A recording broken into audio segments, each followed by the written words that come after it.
Welcome everyone, welcome to my channel. Grade 5 to 15 की जो jobs हैं, 50,000 से ज़्यादा जॉब्स हैं। हर बंदा इसके ऊपर बात कर रहा है। तो बहुत सारे जो है ये कन्फ्यूजन्स क्रिएट हो गई हैं कि जी पासिंग मार्क्स कितने होंगे, सिलेक्शन क्राइटेरिया क्या होगा, क्या टेस्ट क्लियर करने के बाद डायरेक्ट जॉब मिल जाएगी या फिर इंटरव्यू होंगे, कौन से डिपार्टमेंट होंगे। ये सारी चीज़ों को मैं आज की वीडियो में कवर करूँगा क्योंकि बहुत सारी ईमेल्स आप लोग की मेरे पास आ रही हैं इसी हवाले से। तो इस वीडियो में मैं कोशिश करूँगा सबका सब कवर करूँ। सबसे पहले आप सिनेरियो समझें। गवर्नमेंट ऑफ सिंध में तकरीबन 90,000 के करीब जो है वो पोजीशंस थी, जो कि 2016 की मैं लिस्ट बता रहा हूँ, जो नंबर ऑफ़ वैकेंसीज खाली थी। अभी वो इससे कम भी हो सकती हैं, इससे ज़्यादा भी हो सकती हैं। एक अंदाजे के मुताबिक 50,000 से ज़्यादा जॉब्स हैं ग्रेड 5 to 15 की। ठीक है, ये वो वैकेंसीज़ हैं जो कि अनफिल्ड रह जाती हैं, वेकेंट रह जाती हैं। ठीक है, अब ये इन वैकेंसीज़ के ऊपर गवर्नमेंट ने जो है वो रिक्रूटमेंट करनी थी। इसमें रेवेन्यू का इदारा भी है, ठीक है, आपका एजुकेशन का इदारा भी है, ठीक है, औकाफ का इदारा भी है, फिर आपके और लोकल गवर्नमेंट भी है इसमें। तो डिफरेंट इंस्टीट्यूट्स हैं आपकी गवर्नमेंट के जहाँ पे ये रिक्रूटमेंट होनी है। अब इसके हवाले से कोर्ट का हुक्मनामा है कि जी जो ग्रेड 5 से 15 की जॉब्स हैं, इसके लिए टेस्ट कंडक्ट किया जाए और उसकी बेसिस के ऊपर जो है वो रिक्रूटमेंट की जाए। तो गवर्नमेंट ऑफ सिंध ने डिसाइड किया कि जी एक पेपर कंडक्ट करेंगे हम, ठीक है, और उसमें जो मार्क्स होंगे वो 3 साल तक वैलिड होंगे, यानी 3 साल तक आप डिफरेंट पोजीशंस के ऊपर सेम टेस्ट के मार्क्स जो है वो दे सकते हैं। इसके लिए इन्होंने एसटीएस को चूज़ किया, जो कि सखर आईबीए का एक इदारा है, ठीक है, उसने टेस्ट कंडक्ट करना था। अब ये डिसाइड हो गया कि जी टेस्ट कंडक्ट होगा। अब जब ये टेस्ट कंडक्ट होने की बात होती है तो फिर ये चीज़ें जो है वो अथॉरिटीज़ की तरफ से डिस्कस की जाती हैं। तो वो रिपोर्ट जो कि अथॉरिटीज़ ने सजेशंस दी थी, उसमें से एक जो पेज है वो आजकल सोशल मीडिया पे काफ़ी ज़्यादा वायरल हुआ है। मैं शेयर कर लेता हूँ आप लोगों से। अच्छा जी, जब ये डिसाइड हुआ कि जी एग्ज़ाम होगा, तो उस वक्त जो है एक रिपोर्ट पेश की गई कि जी जिसमें सजेशंस थी कि जो है टेस्ट कंडक्ट हो, जिसमें डिफरेंट कैटेगरीज हों, तीन, ग्रेजुएशन की अलग, मैट्रिक की अलग, इंटरमीडिएट की अलग। ठीक है, इन तो तीनों कैटेगरीज के ऊपर जो है वो अलग अलग एग्ज़ाम्स हो।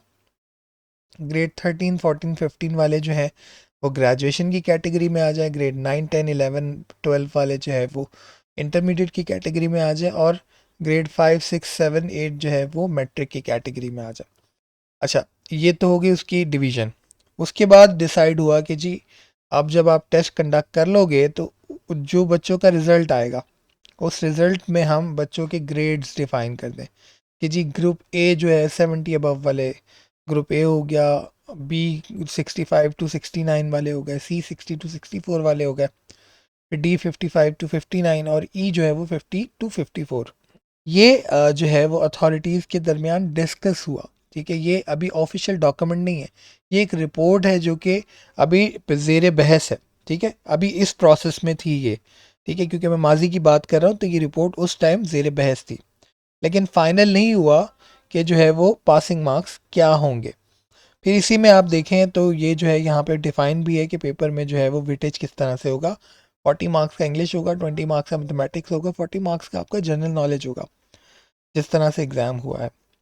फिर यहाँ पे ऑप्शन 3 भी डिस्कस किया हुआ है कि जी डिपार्टमेंट वाइज रिक्रूटमेंट हो।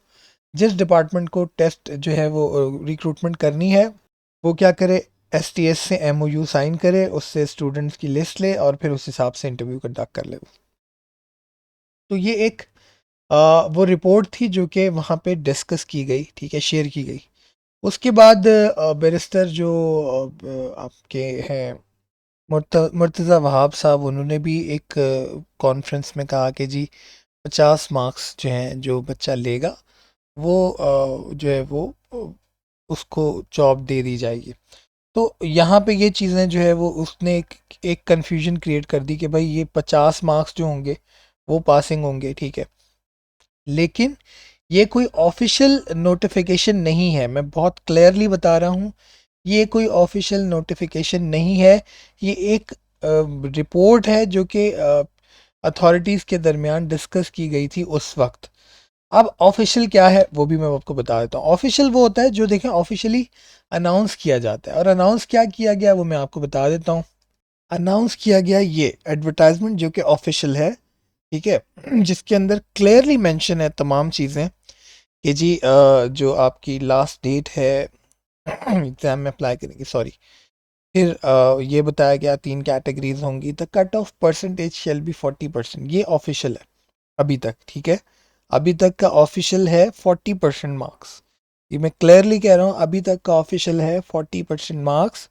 The test result shall be valid for 3 years, यानी आपको STS जो है वो एक सर्टिफिकेट देगी जिसमें आपके मार्क्स होंगे कि जी इतने मार्क्स हैं आपके। और होगा क्या, सिलेक्शन प्रोसेस में बाद में बताता हूँ अभी। उसके बाद जो है यहाँ पे जो है वो सारी चीज़ें बताई गई हैं। ये है ऑफिशियली, ठीक है। अब जो चीज़, हाँ, पॉसिबिलिटी हो सकती है कि जब अभी मेरिट बने और उसके बाद जो है वो STSC अनाउंस कर दे कि जी 50% पासिंग है, ये हो सकता है। लेकिन अभी तक जो ऑफिशियल अनाउंसमेंट हुई वो ये थी। कोई रिटर्न देखे, ज़ुबानी वर्बल कम्युनिकेशन को ऑफिशियल नहीं माना जाता। ऑफिशियल कम्युनिकेशन होती है रिटर्न में, ये रिटर्न की कम्युनिकेशन है, ठीक है, जो अभी तक आपके सामने है। हाँ, अगर इन फ्यूचर STS कह देता है कि जी 50% पासिंग है तो हम उसको मान लेंगे, लेकिन वो रिटर्न में होगा, ठीक है। कोई नोटिफिकेशन आएगा जो आप लोगों के साथ वेबसाइट पे शेयर कर दिया जाएगा, जो कि ऑफिशियल वेबसाइट है STS की। तो ये चीज़ क्लियर हो गई कि अभी तक के ऑफिशियल मार्क्स पासिंग 40% हैं। हाँ, जो चीज़ें जो डिफरेंट वर्बल कम्युनिकेशंस हो रही हैं उससे एक तासुर ये आता है कि 50% पासिंग हो सकता है, लेकिन अगेन वो अभी तक ऑफिशियल नोटिफिकेशन नहीं है। एक चीज़ ये क्लियर होगी। अच्छा, दूसरी बात, सिलेक्शन किस तरह से होगी, ठीक है। अब डिफरेंट डिपार्टमेंट है, रेवेन्यू का डिपार्टमेंट है, वो कहते हैं जी हमारे पास इतनी पोजीशंस हैं, हमें इस पर रिक्रूटमेंट करनी है। तो मैंने अभी आपको बताया कि STS जो है वो आपको सर्टिफिकेशन देगा, सर्टिफिकेट देगा कि जी इस बच्चे के इतने मार्क्स हैं, ठीक है। वो आपके 3 साल तक अब आपको कोई टेस्ट नहीं देना। इसी एक टेस्ट के ऊपर आप तमाम डिपार्टमेंट में कोई 20 25 30, इससे भी ज़्यादा डिपार्टमेंट है जिसके अंदर आप अप्लाई कर सकते हो। होगा ये, जॉब आएगी, ठीक है, अनाउंस होगी। आप इसी टेस्ट के ऊपर अपने मार्क्स जो है वो इंटर करोगे, ठीक है। और आप जो अपने मार्क्स दोगे उस हिसाब से मेरिट बनेगा और आपको इंटरव्यू कॉल आ जाएगी, ठीक है जी, कि जी आप फला डिपार्टमेंट में जो है वो इंटरव्यू दोगे। हाँ, अब वो किसको पहले प्रेफरेंस देंगे, जिसके स्कोर ज़्यादा होंगे। तो अल्टीमेट सी बात है, ग्रुप नहीं भी बनाए तो सबसे पहले कॉल उसी को आनी है जो मेरिट में ऊपर है, क्योंकि ये कंपैटिटिव एग्ज़ाम है, ठीक है। तो पहले 70 वालों को कॉल आएगी, फिर 60 वालों को आएगी, फिर और डिपार्टमेंट रह जाएंगे उसमें जो है वो 55 वालों को आ जाएगी। इस तरह से डिपार्टमेंट टू डिपार्टमेंट जो है वो आपके कॉल्स आती रहेंगी और आप जो है अप्लाई करते रहेंगे। जो बंदा लग गया है जॉब पे, ठीक है, या जिसकी रिक्रूटमेंट हो गई है, वो बंदे कम होते जाएंगे, शॉर्ट लिस्टिंग होती जाएगी और फाइनली आप लोगों की भी जॉब जो है वो इंशाल्लाह लग जाएगी। तो अगर आपने पासिंग मार्क्स ले लिए हैं तो इंटरव्यू की तैयारी करें।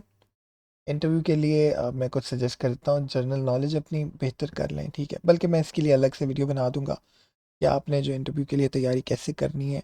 लंबी हो रही है वीडियो, मैं कोशिश करूँगा कि नेक्स्ट वीडियो में मैं आप लोग के साथ शेयर करूँ कि तैयारी कैसे करनी है आप लोगों ने, ठीक है। होपफुली ये जो जितने भी कन्फ्यूजन्स थी आपके जहन में वो इसके बाद कवर हो गई हों और आपको जो है उनके जवाबात मिल गए हों। अगर आप मेरी राय से इख्तलाफ करते हैं तो आप कमेंट में ज़रूर लिख सकते हैं, ठीक है, लेकिन अखलाकियात के दायरा कार में रहते हुए लिखिएगा और जो बात कहें उसका रेफरेंस दीजिएगा। जैसे मैंने अपनी हर बात का एक रेफरेंस दिया है और हर जो एंगल है एक 360 इसका एनालिसिस मैंने किया है सिचुएशन का। होपफुली वीडियो आप लोग के लिए फ़ायदेमंद होगी। वीडियो पसंद आए लाइक एंड शेयर कीजिएगा, चैनल को सब्सक्राइब कीजिएगा। Thank you so much. अल्लाह हाफिज़।